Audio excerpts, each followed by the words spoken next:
শুনলাম একটি দল নাকি কওমি আলেমদেরকে মসজিদ মাদ্রাসা থেকে ঘাড় ধরে বের করে দেওয়ার কথা বলছে। আমি এই কথার তীব্র নিন্দা জানাচ্ছি। আমি নিজে একজন আলিয়া লাইনের আলেম, তারপরও কওমি আলেমদের ব্যাপারে এমন কথা আমি মেনে নিতে পারি না।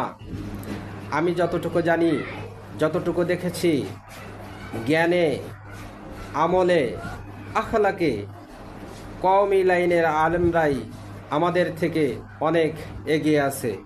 বিশ্ববিদ্যালয় লেভেলে আমি যখন বিশ্ববিদ্যালয়ের ছাত্র, তখন কওমি লাইন থেকে আসা আমার কিছু বন্ধু ছিল। তাদের সাথে আমরা আরবি সাবজেক্টগুলোতে আমরা পারতাম না, তারা আমাদের থেকে এগিয়ে ছিল। আর আলিয়া লাইন থেকে আমরা যারা আসছিলাম, আমাদের অনেক বন্ধু ছিল যারা আরবি বারাতি দেখে পড়তে পারতো না। তাহলে জ্ঞানে, আরবি জ্ঞানে, কোরআন হাদিসের জ্ঞানে তারা আমাদের থেকে অনেক এগিয়ে।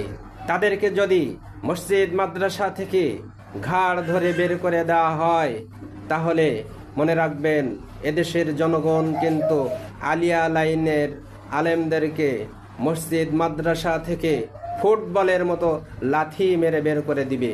সুতরাং সাবধান হয়ে যান, কওমি আর আলিয়ার আলেমদের মধ্যে বিভেদ সৃষ্টি করবেন না।